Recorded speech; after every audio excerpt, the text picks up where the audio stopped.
यह कहानी एक मोहन नाम के लड़के की है। मोहन सरकारी नौकरी करना चाहता है, पर उसके घर की स्थिति ठीक न होने के कारण उसे पैसे कमाने के लिए काम की भी तलाश थी। कुछ समय बाद मोहन को एक होटल में सफाई करने का काम मिल गया। काम रात को करना था, तो मोहन वहां रात में काम करने लगा और दिन में वो अपनी पढ़ाई भी कर लेता था। सब कुछ अच्छे से चल रहा था, पर एक रात मोहन अपना काम खत्म करके आराम से बैठा था। तभी वहाँ पे उसका सीनियर आया और मोहन से बोला, तुम यहाँ आराम से क्यों बैठे हो?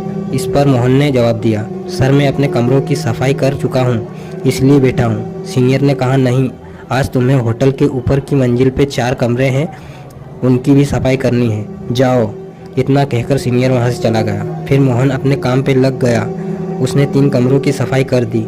मोहन चौथे कमरे में जैसे ही गया, मोहन की आंखें खुली की खुली रह गई। वह कमरा बहुत आलीशान था। इतना खूबसूरत कमरा मोहन ने कभी नहीं देखा। मोहन उसे देखकर देखता ही रह गया। अभी तक किसी ने मोहन को इस कमरे की खूबसूरती के बारे में नहीं बताया था। मोहन ने थोड़ा ध्यान दिया तो उसने पाया कि ये कमरा पहले से ही साफ है, मगर फिर भी उसे वहाँ की सफाई तो करनी ही थी, इसलिए वो वहाँ की चीज़ों को बड़ी आराम से साफ कर रहा था। देर बाद मोहन को ऐसा लगा जैसे उसके पीछे कोई खड़ा है। मोहन ने पीछे मुड़कर देखा तो वहाँ कुछ नहीं था। मोहन ने सोचा थकान की वजह से ऐसा लग रहा होगा। फिर से अपने काम में लग गया मोहन। तभी उसे अचानक ऐसा लगा कि उसके सामने से कोई दौड़ कर गया। मोहन को अब डर लगने लगा और वो थोड़ी देर के लिए सहम सा गया। कुछ देर इधर उधर देखने के बाद फिर से मोहन ने अपना काम चालू किया ताकि वो जल्दी से अपना काम खत्म कर वहाँ से निकल जाए। तभी मानो जैसे उसके कंधे पे किसी ने हाथ रखा हो।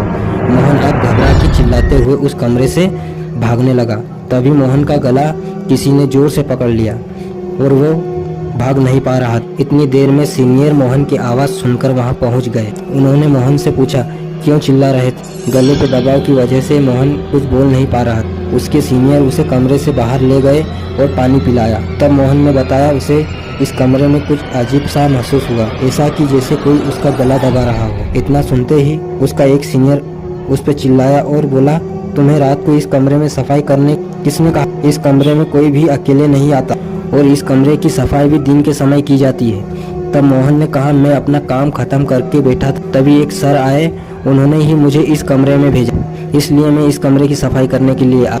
इतना सुनते ही जितने भी लोग उस होटल में काम करते थे सभी को मोहन के सामने लाया गया ताकि मोहन उसे पहचान सके। फिर वहाँ जितने भी लोग थे मोहन ने सबको देखा, पर उनमें से कोई भी नहीं था। फिर मोहन को पुराने स्टाफ की फोटो दिखाई। मोहन ने उनमें से एक को देखा, ही सर ने मुझे वहाँ भेजा था।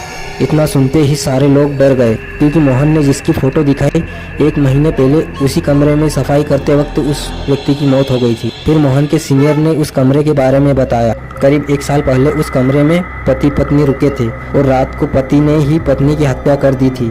इसके बाद से ही उस कमरे में जो भी काम करने जाता है उसे कुछ न कुछ अजीब सा डरावना महसूस होता है। ऐसा कई बार होने के कारण उस कमरे में रात के समय कोई नहीं जाता और जिस स्टाफ की मौत पिछले महीने हुई थी वो भी रात के समय ही उस कमरे में सफाई करने गया था। ये सब सुनने के बाद मोहन कभी उस होटल की तरफ नहीं गया।